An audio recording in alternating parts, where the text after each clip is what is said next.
সালটা 1961। চীন ততদিনে ভারতের ৩৮,০০০ বর্গ কিলোমিটার এলাকা দখল করে নিয়ে নাম দিয়ে দিয়েছে আকসাই চীন। আর এই প্রসঙ্গে 1961 সালে লোকসভায় দাঁড়িয়ে তৎকালীন ভারতের প্রধানমন্ত্রী জওহরলাল নেহরু আকসাই চীন সম্পর্কে বলেছিলেন, ওখানে তো একটাও ঘাসের টুকরো জন্মায় না। সেদিন সংসদে দাঁড়িয়েই ওই নেহরুকে এক বর্ষিয়ান কংগ্রেস নেতা এমন প্রশ্ন করেছিলেন যার কোনো উত্তর দিতে পারেননি তৎকালীন প্রধানমন্ত্রী। অনেকেই মনে করেন যে দেশের জমি নিয়ে নেহরুর সেই উদাসীনতায় ভারতকে চিরকালের মতন পঙ্গু করে দিয়েছিল আর চীনকে করে তুলেছিল আগ্রাসনমুখী, যার জেরে লাদাখের পর চীন ভারতের অরুণাচল প্রদেশকেও নিজেদের দাবি করে ভুয়ো মানচিত্র প্রকাশ করেছিল। কখনো গিরিপথ, কখনো নদীর নতুন নতুন চীনা নাম দিচ্ছিল। বেজিং ভেবেছিল ভারত চুপচাপ বসে থাকবে, কিন্তু সেই নেহরুও আর নেই, আর উদাসীনতাও আর নেই। নয়া ভারত এবার তাই মোক্ষম জবাব দিয়েছে। তিব্বত সীমান্তে ড্রাগনের বুকে কাঁপন ধরিয়েছে ভারতের নয়া পদক্ষেপ।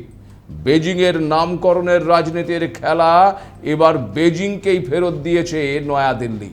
তাই এখন প্রশ্ন হচ্ছে যে 1962 সালের যুদ্ধে চীন কিভাবে ভারতের একটি অংশ দখল করেছিল আর তার নাম দিয়েছিল আকসাই চীন। ভারতের একটি অংশ হাতছাড়া হলেও নেহরু কেন উদাসীন ছিলেন? আকসাই চীন নিয়ে তার মন্তব্যের আসল কারণ কি? নেহরুর উদাসীনতার কারণে কি আকসাই চীনের পর বেজিং টার্গেট করে অরুণাচল প্রদেশকে? চীনের মানচিত্র আগ্রাসন রাজনীতির জবাব কিভাবে দিল আজকের ভারত? কতটা চাপে বেজিং? ভারত চীন দুই দেশের মানচিত্রের লড়াই কি ময়দানের লড়াইয়ে পরিণত হতে পারে? নমস্কার, আপনারা দেখতে শুরু করেছেন এডিটরস ডায়েরি। আমি ভাস্কর দত্ত আরও একটি নতুন এপিসোডে আপনাদেরকে স্বাগত জানাই।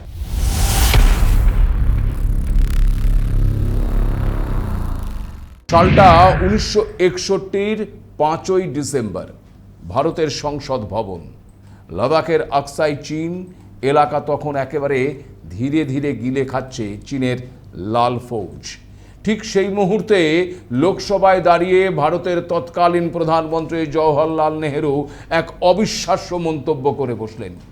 নেহরু বলেছিলেন, আকসাই চীন তো এমন একটা জায়গা যেখানে কোনো ঘাসের টুকরো পর্যন্ত জন্মায় না।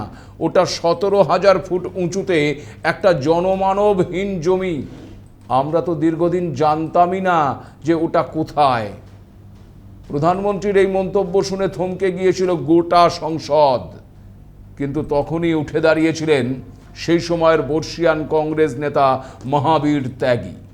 নিজের টাক মাথার দিকে আঙুল দিয়ে নেহরুকে লক্ষ্য করে তিনি বলেছিলেন যে আমার মাথায় তো একটাও চুলও জন্মায় না। তার মানে কি আমার মাথাটার আর কোনো দাম নেই? আমি কি এটা কেটে অন্য কাউকে দিয়ে দেব? সংসদে সেদিন হাসির রোল উঠলেও নেহরুর সেই ঘাস না জন্মানোর উদাসীন নীতি ভারতকে চিরকালের মতোই পঙ্গু করে দিয়েছিল বলেই মনে করেন অনেকে। কারণ এরপর চীন ভারতের ৩৮,০০০ বর্গ কিলোমিটার এলাকা দখল করে নাম দিয়েছিল আকসাই চীন। কিন্তু আজ সালটা 2026। চীনকে তার নিজের ভাষায় নিজের চালে কিভাবে চেকমেট করতে হয় তা এবার দেখিয়ে দিল নয়াদিল্লি। অরুণাচলের জবাব এবার সরাসরি তিব্বত সীমান্তে। আপনাদের আগেও এই এডিটরস ডায়েরির একটি এপিসোডে জানিয়েছিলাম যে এতদিন ধরে বেজিং ভারতের অরুণাচল প্রদেশকে দক্ষিণ তিব্বত বা জাংনান বলে ভুয়ো চাইনিজ নাম দিয়ে ম্যাপ রিলিজ করেছিল। বেজিংয়ের সেই ম্যাপ ওয়ার বা ওই মানচিত্রের রাজনীতির খেলা এবার তাদের কাছেই ফেরত পাঠিয়েছে ভারতের স্বরাষ্ট্র মন্ত্রক। আপনাদের এখানে একটা বিষয় জানিয়ে রাখি যে সার্ভে অফ ইন্ডিয়ার অফিসিয়াল মানচিত্রে তিব্বত এবং এলএসি সংলগ্ন মোট 27টি কৌশলগত জায়গার নতুন এবং স্থায়ী নামকরণ করেছে ভারত। আর এই 27টি জায়গার মধ্যে রয়েছে এলএসির কাছের বিতর্কিত গ্রাম লংজু। 1959 সাল থেকে গ্রামটি চীনের নিয়ন্ত্রণে রয়েছে। তবে ভারতের দাবি লংজু আসলে ভারতের ভূখণ্ডেরই অংশ।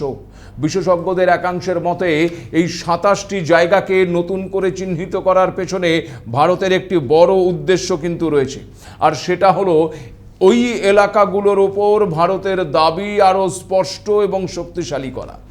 শুধু তাই নয়, এই কাজটি একতরফাভাবে করা হয়নি। অরুণাচল প্রদেশ সরকারের সঙ্গে আলোচনা করেই ওই জায়গাগুলি চিহ্নিত করেছে কিন্তু কেন্দ্র। শুক্রবার কেন্দ্রীয় স্বরাষ্ট্র মন্ত্রকের একটি বিবৃতিতে জানানো হয়েছে যে অরুণাচল প্রদেশ সরকারের সঙ্গে পরামর্শ করে ভারত সরকার সার্ভে অফ ইন্ডিয়ায় প্রকাশিত অরুণাচল প্রদেশের মানচিত্রে সুনির্দিষ্ট পদ্ধতি অনুসরণ করে মোট 27টি স্থান বা বৈশিষ্ট্য চিহ্নিত করেছে। অর্থাৎ চীনের দাবির পাল্টা এবার শুধু কথায় নয়, ওই মানচিত্রেও নিজেদের দাবি আরও স্পষ্ট করে তুলেছে নয়াদিল্লি। কিন্তু প্রশ্ন হচ্ছে, ভারত হঠাৎ ওই অরুণাচলের এই 27টি জায়গাকে মানচিত্রে আলাদা করে চিহ্নিত করলো কেন? দেখুন, আসলে এর পেছনে রয়েছে চীনের আগের একটি পদক্ষেপ। 2024 সালের এপ্রিল মাসে বেজিং অরুণাচল প্রদেশের 30টি জায়গার নতুন চীনা নাম ঘোষণা করেছিল। ভারতের আপত্তিকে তখন কোনো গুরুত্বই দেয়নি ওই চীন। পাহাড়, নদী, গিরিপথ থেকে শুরু করে বিভিন্ন জনবসতির নাম বদলে দিয়ে বেজিং কার্যত বোঝাতে চেয়েছিল যে ওই এলাকাগুলোর ওপর তাদের দাবি রয়েছে। তাই ভারত এবার সেই ড্রাগনের কৌশলেই জবাব দিল ড্রাগনকে। আপনাদের আগেই বললাম যে নয়াদিল্লি অরুণাচল প্রদেশের সরকারি মানচিত্রে 27টি জায়গাকে একেবারে আনুষ্ঠানিকভাবে চিহ্নিত করেছে। এর মধ্যে রয়েছে 21টি জনবসতি, 4টি গিরিপথ, একটি হ্রদ এবং একটি স্মৃতিস্তম্ভ। তালিকায় রয়েছে লংজু, মাজা, বিশা, বড়াকুন্দুন, ছোটাকুন্দুন, ধানবাড়ি, প্রীতনগর, বুদ্ধ মন্দির, জয়রামপুর, তেরিতনগর, রামনগর, যশবন্তগড়, সাগর, পদ্মা, জ্যোতিনগর, বৈশাখী, ছোটা রোপুক, বড়া রোপুক, শিবাজীনগর, সনপুরা এবং কামলাং নগরের মতন জায়গা। অরুণাচলের এই নামকরণ বা মানচিত্রের লড়াইকে যারা শুধু কথার কথা বা কাগজের যুদ্ধ ভাবছেন, তারা কিন্তু মস্ত ভুল করছেন। বিশেষজ্ঞরা বলছেন এর পেছনে রয়েছে এক গভীর কূটনৈতিক চাল। নয়াদিল্লির যুক্তি এখানে অত্যন্ত পরিষ্কার যে এই জায়গাগুলোর ঐতিহাসিক পরিচয় এবং ভৌগোলিক অবস্থান সরকারি নথিতে আরও স্পষ্ট করা এবং দেশের সাধারণ মানুষের সামনে তা সঠিকভাবে তুলে ধরা এখন সবচেয়ে বেশি জরুরি। কিন্তু এই লড়াইয়ের আসল নেপথ্যে কিন্তু লুকিয়ে রয়েছে তিব্বতের এক দীর্ঘ এবং রক্তাক্ত ইতিহাস। 1950-এর দশকে চীন যখন গায়ের জোরে তিব্বতের নিয়ন্ত্রণ নেয়, তখন থেকেই কিন্তু এই অঞ্চলের পরিস্থিতি দ্রুত বদলাতে শুরু করেছিল। চীনা কমিউনিস্ট শাসনের বিরুদ্ধে তিব্বতীদের মনে ক্ষোভের আগুন জ্বলছিল। অবশেষে পরিস্থিতি যখন একেবারে হাতের বাইরে চলে যায়, তখন বৌদ্ধ ধর্মগুরু দলাই লামা বাধ্য হয়ে ভারতের রাজনৈতিক আশ্রয় নেয়। আর ভারত যখন দলাই লামাকে বুকে টেনে নেয়, তখন থেকেই বেজিংয়ের চোখে দিল্লির অবস্থান শত্রু ভাবাপন্ন হয়ে ওঠে। আর দিল্লি বেজিং সম্পর্কে মাঝে তিব্বত হয়ে দাঁড়ায় সবচেয়ে সংবেদনশীল এবং জ্বলন্ত একটি বিষয়। কিন্তু প্রশ্ন হচ্ছে, চীন কেন অরুণাচলকেই টার্গেট করল? বিশ্লেষকদের মতে এর পেছনে রয়েছে 3টি বড় কারণ। প্রথমত, তিব্বতের নিয়ন্ত্রণ। তাওয়াং তিব্বতী বৌদ্ধদের কাছে অত্যন্ত পবিত্র। ষষ্ঠ দলাই লামার জন্মও হয়েছে সেখানে। তাই তাওয়াং ভারতের হাতে থাকাকে চীন তিব্বতের জন্য কৌশলগত ঝুঁকি হিসেবেই দেখে। দ্বিতীয়ত, ম্যাকমোহন লাইন। 1914 সালের এই সীমারেখাকে চীন আন্তর্জাতিক সীমান্ত হিসেবে মানেই না। তাদের যুক্তি, তৎকালীন তিব্বতের আলাদা চুক্তি করার অধিকারই ছিল না। আর তৃতীয়ত, কৌশলগত গুরুত্ব। অরুণাচলের পাহাড়ি এলাকা থেকে ভারতের উত্তর পূর্বাঞ্চল, বিশেষ করে আসাম এবং শিলিগুড়ি করিডোরের ওপর সামরিক চাপ তৈরি করাটা সম্ভব। অর্থাৎ তিব্বত, সীমান্তের ইতিহাস এবং সামরিক কৌশল, এই 3 কারণেই অরুণাচল ওই চীনের কাছে এতটা গুরুত্বপূর্ণ। একদিকে আকসাই চীন, অন্যদিকে অরুণাচল প্রদেশ। ভারতের মাস্টার স্ট্রোকে কি এখন চাপে ওই ড্রাগনের দেশ? আকসাই চীন যে জমির দখল নিয়ে 6 দশকেরও বেশি সময় ধরে মুখোমুখি ভারত এবং চীন। কিন্তু জানেন কি, এই আকসাই চীনের গল্প শুরু হয়েছিল আরও অনেক আগে। 1865 সালে ব্রিটিশ সার্ভেয়ার উইলিয়াম জনসন যে সীমারেখা এঁকেছিলেন, তাতে আকসাই চীন ছিল কাশ্মীরের অংশ। পরে সেই সীমারেখাই আবার পরিচিত হয় জনসন আরডাক লাইন নামে। কিন্তু 1899 সালে ব্রিটিশরা আবার নতুন সীমারেখা প্রস্তাব করে, ম্যাককার্টনি এবং ম্যাকডোনাল্ড লাইন। ফলে আকসাই চীনের বড় অংশ চলে যায় আবার চীনের দিকে। কিন্তু চীন সরকার সেই প্রস্তাবের কোনো আনুষ্ঠানিক জবাবই দেয়নি। তারপর এলো 1957 সাল। ভারত জানতে পারল আকসাই চীনের বুক চিরে চীন তৈরি করে ফেলেছে একটি গুরুত্বপূর্ণ রাস্তা, সিনকিয়াং থেকে তিব্বত যাওয়ার রাস্তা। স্বাভাবিকভাবেই ভারতের কাছে বিষয়টি ছিল কার্যত একটা ভয়াবহ বিষয়। এরপর 1959 সালের 31শে আগস্ট সংসদে চীন কর্তৃক আকসাই চীনে বেআইনি রাস্তা তৈরির খবর নিয়ে তীব্র বিতর্ক শুরু হলে নেহরু পুরো পরিস্থিতির গুরুত্ব একেবারে হালকা করে দিতে থাকেন এবং ওই দুর্গম অঞ্চলের ভৌগোলিক অবস্থা বোঝাতে তখন তিনি বলেছিলেন, 1958 সালে আমরা জানতে পারি যে লাদাখের উত্তর পূর্ব কোণে একটি রাস্তা তৈরি করা হয়েছে। এটি একটি অত্যন্ত প্রাসঙ্গিক প্রশ্ন যে আমরা কেন এটি আগে জানতে পারিনি, কিন্তু বাস্তব সত্যি হলো এটি এমন একটি এলাকা যা সম্পূর্ণ জনমানবহীন, অত্যন্ত দুর্গম এবং সমুদ্রপৃষ্ঠ থেকে প্রায় 17,000 ফুট উঁচুতে অবস্থান করছে। এটি একটি সম্পূর্ণ অনুর্বর এলাকা যেখানে একটি ঘাসের টুকরো বা পাতাও জন্মায় না। নেহরুর এই যুক্তি অবশ্য বেশি দিন ধোপে টেকেনি। তৎকালীন সরকারের এই শান্তিবাদী বা উদাসীন মনোভাবকে ভারতীয় রাজনীতির ইতিহাসে অন্যতম এক বড় কৌশলগত ভুল বলেই মনে করা হয়। কারণ এই বক্তব্যের ঠিক 2 বছর পর অর্থাৎ 1961 সালের 5ই ডিসেম্বর যখন সংসদের একেবারে উচ্চকক্ষে ফের ওই একই প্রসঙ্গ ওঠে, তখনই ঘটে সেই ঐতিহাসিক ঘটনা। নেহরুর মুখে আবার সেই অনুর্বর জমির তত্ত্ব শুনে ক্ষোভে ফেটে পড়েছিলেন বিরোধী এবং শাসক দলের একাংশ। ঠিক তখনই নিজের আসন ছেড়ে উঠে দাঁড়িয়েছিলেন প্রবীণ কংগ্রেস নেতা মহাবীর ত্যাগী, যে ঘটনা একেবারে শুরুতেই আপনাদেরকে বলেছি। ত্যাগীর সেই ধারালো জবাবে সেদিন সংসদে হাসির রোল উঠলেও পর্দার পেছনের বাস্তবটা ছিল অত্যন্ত নিষ্ঠুর এবং রক্তাক্ত। এই ঘটনার মাত্র 1 বছরের মাথায় অর্থাৎ 1962 সালের অক্টোবর মাসে কোনো আগাম সতর্কবার্তা ছাড়াই আচমকাই ভারতের ওপর ঝাঁপিয়ে পড়েছিল চীনের লাল ফৌজ। অপ্রস্তুত এবং দুর্গম পাহাড়ি এলাকায় রসদহীন ভারতীয় সেনাবাহিনীকে পিছু হটতে হয়েছিল। আর এই যুদ্ধেই চূড়ান্ত পরিণতি হিসেবে ভারতের প্রায় 38,000 বর্গ কিলোমিটার এলাকা সম্পূর্ণ নিজেদের নিয়ন্ত্রণে নিয়ে নেয় চীন, যার অফিসিয়াল নামকরণ করা হয় আকসাই চীন। 6 দশকেরও বেশি সময় ধরে চলা এই আকসাই চীন দখলের ক্ষত ভারত কিন্তু আজও ভোলেনি। গবেষকদের একাংশ বলছেন, চীন এখন শুধু গায়ের জোরে নয়, বরং আইনি এবং প্রশাসনিক উপায়ে ওই আকসাই চীনের ওপর নিজেদের স্থায়ী শিলমোহর বসাতে চাইছে। বিগত কয়েক মাসে বেজিং এই ভারতীয় ভূখণ্ডে তাদের প্রশাসনিক নিয়ন্ত্রণ আরও বাড়াতে এক নজিরবিহীন পদক্ষেপ নিয়েছে। জিনজিয়াং এবং তিব্বত প্রদেশের অধীনে আকসাই চীনের বিতর্কিত এলাকায় তারা হেকাং এবং অতি সম্প্রতি চেনলিং নামে সম্পূর্ণ নতুন 3টি প্রশাসনিক কাউন্টি বা ওই জেলা স্তরের ইউনিট গঠন করে ফেলেছে।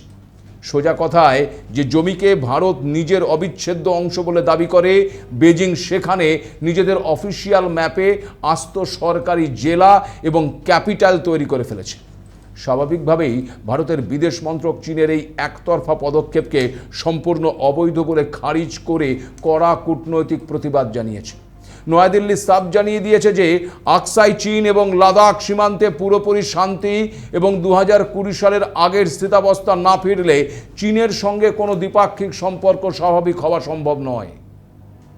ঠিক এই উত্তপ্ত আবহেই গত 6ই আগস্ট নয়াদিল্লিতে ভারত এবং চীনের মধ্যে অনুষ্ঠিত হয়ে গেল একটি অত্যন্ত সংবেদনশীল WMCC বা সীমান্ত সমন্বয় কমিটির কূটনৈতিক বৈঠক, যেখানে ভারতের পক্ষ থেকে চীনের এই প্রশাসনিক আগ্রাসন নিয়ে অত্যন্ত স্পষ্ট এবং কড়া ভাষায় ক্ষোভ প্রকাশ করা হয়েছে।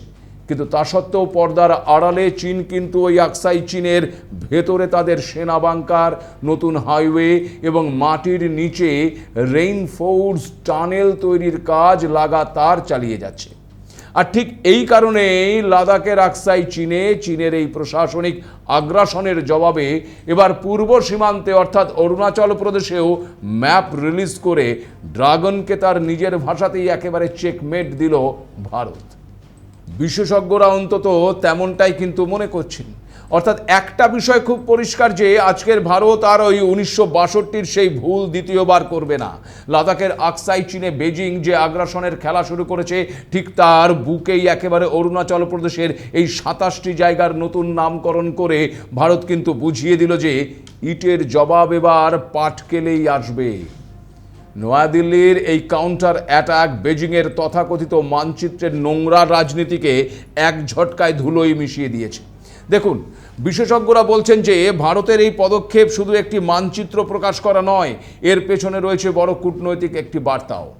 এতদিন অরুণাচলকে জাংনাং বা দক্ষিণ তিব্বত বলে দাবি করে একের পর এক জায়গার নাম বদলেছে ওই বেজিং। এবার সেই ম্যাপ ওয়ারের জবাব সরকারি মানচিত্রে দিয়ে দিল নয়াদিল্লি। লাদাখের আকসাই চীন হোক কিংবা অরুণাচল, ভারত স্পষ্ট করে দিচ্ছে যে সীমান্তের বিষয়ে ভারত আর শুধু বিবৃতি দিয়ে থেমে থাকবে না, আলোচনার টেবিলেও নিজেদের অবস্থান শক্ত রাখার বার্তা দিচ্ছে নয়াদিল্লি। পাশাপাশি সীমান্তে রাস্তা, সেতু, সুড়ঙ্গ এবং সামরিক পরিকাঠামো তৈরির কাজও কিন্তু দ্রুত এগোচ্ছে ভারতের। ফলে ভারতের কৌশল এখন শুধু ওই প্রতিরক্ষামূলক নয়, বরং কূটনীতি এবং পরিকাঠামো, এই দুই দিক থেকেই বেজিংয়ের ওপর চাপ তৈরি করছে বলেই কিন্তু মনে করা হচ্ছে। অর্থাৎ চীন যদি মানচিত্রের মাধ্যমে নিজেদের দাবি প্রতিষ্ঠা করতে চায়, ভারতও এবার সেই একই ময়দানে পাল্টা লড়াইয়ে নেমেছে। তাহলে এটাই কি ওই 1962-র পর বদলে যাওয়া ভারতের নতুন সীমান্ত কৌশল? দেখুন, একথা পরিষ্কার যে আকসাই চীনের সেই ঘাস না জন্মানোর ঐতিহাসিক ভুল থেকে শিক্ষা নিয়ে আজ ভারত নিজের সীমান্তের শেষ ইঞ্চি মাটিটিকেও বুক দিয়ে আগলাচ্ছে। বিনা যুদ্ধে নাহি দেব সুচগ্র মেদিনী। ফলে বেজিং এখন খুব ভালো করেই জানে, পূর্ব সীমান্ত হোক বা পশ্চিম সীমান্ত, নয়া ভারতের দিকে চোখ তুলে তাকালে তার মাসুল ড্রাগনকে চড়া দামেই চোকাতে হবে। আজ এ পর্যন্তই। নমস্কার।